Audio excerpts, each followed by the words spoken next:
ఉమ్మడి కరీంనగర్ జిల్లాలో ఎండల తీవ్రతకు తోడు మానవ తప్పిదాలతో పంట పొలాలు ఈత వనాలు కాలి బూడిదవుతున్నాయి.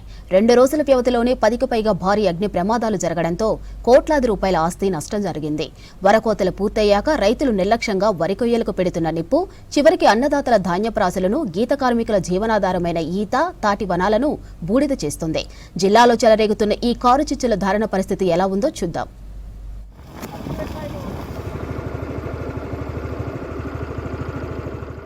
భానుడి బగబగలకు తోడు బలమైన గాలులు వీస్తుండటంతో ఉమ్మడి జిల్లాలో కార్చిచ్చులు రేగుతున్నాయి. ఉమ్మడి కరీంనగర్ జిల్లా వ్యాప్తంగా యాసంగి వరి కోతలు ముగిసి వానాకాలం పంట కోసం భూములను సిద్ధం చేసుకుంటున్నారు రైతులు. తదుపరి పంటకు పొలాన్ని సిద్ధం చేసే క్రమంలో వరి కొయ్యలను కాల్చడం రైతులకు ఒక అలవాటుగా మారింది.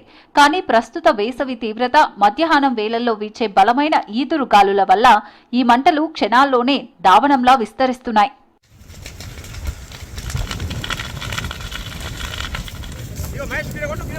మానవ తప్పిదాలు ఎంతటి విపత్తును సృష్టిస్తున్నాయంటే గడిచిన 2 రోజుల వ్యవధిలోనే కరీంనగర్, జగిత్యాల జిల్లాల పరిధిలో దాదాపు 10కి పైగా అగ్ని ప్రమాదాలు జరిగాయి. జగిత్యాల రూరల్ మండలం తిప్పన్నపేట గ్రామ శివారులో వరి కొయ్యలకు నిప్పు పెట్టడంతో పక్కనే ఉన్న ఐకేపీ కొనుగోలు కేంద్రానికి తెచ్చిన ధాన్యం బస్తాలకు మంటలు అంటుకున్నాయి. రైతులు ప్రాణాలకు తెగించి మంటలను అదుపులోకి తెచ్చారు.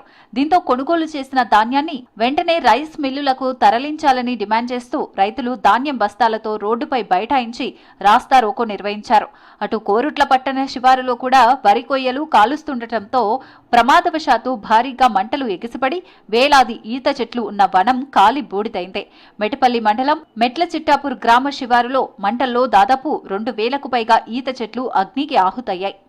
పొలము చుట్టూ ప్రాంతాల అగ్గి అంటిపెట్టి మా చిలకచెర కట్ట పైన మేము గీస్తున్న చెట్లకు అగ్గి తగిలి దాదాపు ఒక 104 కుటుంబ సభ్యుల జీవనోపాధి కోల్పోయినాము. ప్రతి ఇయర్ ఇదే విధంగా మా యొక్క జీవనోపాధి కోల్పోతున్నాము. పొలాలు ఉండుట్లా వాళ్ళు పొలం అయిన తర్వాత గడ్డిని కట్టలు కట్టుకోక కాలబెట్టుతూ ఈ అంటుకుంటూ మాకు జీవనోపాధి కోల్పోతున్నాం. వ్యవసాయదారులు అంటించిన నిప్పు వల్ల చిలకచెర కట్టములని ఈతవనం మొత్తం దగ్ధమైపోయింది. 104 మంది కార్మికులమైన మేము సర్వం కోల్పోయాము. నిచ్చెన్లు, కొబ్బలు, చెట్లు పూర్తిగా దగ్ధమైనాయి. తద్వారా మేము తీవ్ర నష్టానికి గురైనాం. భవిష్యత్తులో ఇలాంటి ప్రమాదాలు జరగకుండా అధికారులు అవగాహన కల్పించాలని మనస్ఫూర్తిగా విన్నవించుకుంటున్నాం. కనుక ఒక్కొక్కరు 20 కిలో చెప్తున్నారు సార్, వచ్చి అగ్గి పెట్టుతున్నారు. అగ్గి పెట్టినాక అది కాలుతుంది, మా మీద మన పడిపోతుంది. భూమి కూడా దానిలో కాల్షియం అనేది ఉండదు. రైతులు అసలు అర్థమవుతలేదు, కానీ అలా కాల్షియం ఉండదు. ఏం లేకుండా అయిపోతుంది. మందులతో వాళ్ళు పండిస్తున్నారు సార్.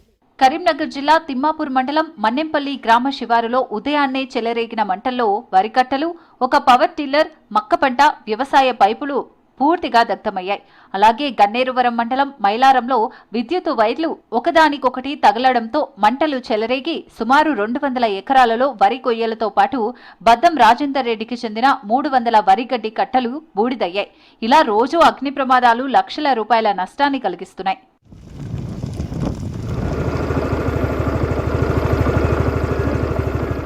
వరి కొయ్యలను తగలబెట్టడం వల్ల తాత్కాలికంగా పొలం శుభ్రపడినట్లు అనిపించినా అంతకు మించిన శాశ్వత నష్టం భూమికి జరుగుతోందని వ్యవసాయ శాస్త్రవేత్తలు చెబుతున్నారు. మంటల వేడికి భూమి పొరల్లో ఉండే నత్రజని, భాస్వరం, పొటాష్ వంటి కీలక పోషకాలతో పాటు సేంద్రియ కర్బనం పూర్తిగా నశించిపోతుంది. భూమిలోని మిత్ర పురుగులు చనిపోయి భూసారం పూర్తిగా దెబ్బతింటుందని శాస్త్రవేత్తలు హెచ్చరిస్తున్నా క్షేత్రస్థాయిలో మార్పు రావడం లేదు. ఈ మంటల వల్ల పక్కనే ఉన్న తోటలు, అడవులు, అమాయక పక్షులు, మూగజీవులు సజీవ దహనం అవుతున్నాయి. ఇట్లా అగ్గి పెట్టడం వల్ల భూసారంలో భూమిలో ఉన్న సారం దెబ్బతింటమే కాకుండా సేంద్రీయ కర్బనం కానీ వేరే ఇతర పోషకాలు కూడా మొత్తం నాశనం అవటమే కాకుండా భూమికి రైతుకు మేలు చేసే ఏదైతే ఉన్నాయో బ్యాక్టీరియా కానీ వానపాములు కానీ ఇటువంటివి కూడా పూర్తి స్థాయిలో నశించి అనుకోని నష్టం జరుగుతుంది. రైతులు ఏమనుకుంటారంటే మనం ఒకసారి అగ్గి పెడితే దీంట్లో ఉన్న పంట పొలాల్లో ఉన్న ఈ పురుగు ఇవన్నీ చచ్చిపోతాయి, మనకి పంటలు బాగా పండుతాయి అనే ఉద్దేశంతో ఈ రకంగా చేస్తాను. కానీ ఇది చాలా తప్పు. వరి కొయ్యలను భూమిలోనే కుళ్ళింపజేసే ఆధునిక పద్ధతులను రైతులు అలవర్చుకోవాలి, లేదా రోటవీటర్ యంత్రాల ద్వారా కొయ్యలను చిన్న ముక్కలుగా చేసి భూమిలో కలియదున్నాలి. దీంతో అది పచ్చిరొట్ట ఎరువుగా మారి భూసారాన్ని పెంచుతుందని వ్యవసాయ శాఖ అధికారులు చెబుతున్నారు. నిబంధనలు ఉల్లంఘించి బాధ్యతారాహిత్యంగా నిప్పు పెట్టి పక్కవారి ఆస్తులకు నష్టం కలిగించే వారిపై కఠినమైన జరిమానాలు విధించాలన్న డిమాండ్లు వినిపిస్తున్నాయి. ప్రకృతి ప్రకోపానికి తోడు మానవ తప్పిదాలు తోడైతే జరిగే నష్టాన్ని ఎవరూ పూడ్చలేని పరిస్థితి నెలకొంటుందన్నారు.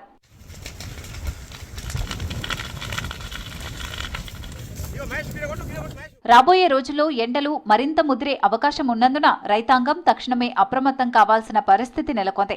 ఇప్పటికైనా వ్యవసాయ అగ్నిమాపక శాఖ అధికారులు గ్రామాల్లో పర్యటించి వరి కొయ్యలు కాల్చడంపై నిషేధాన్ని కఠినంగా అమలు చేయాలి. అలాగే ఈ అగ్ని ప్రమాదాలతో సర్వస్వం కోల్పోయిన రైతులను, ఈత వనాలు కాలిపోయి రోడ్డున పడ్డ గీతా కార్మిక కుటుంబాలను ప్రభుత్వం తక్షణమే ఆర్థికంగా ఆదుకోవాల్సిన అవసరం ఎంతైనా ఉంది.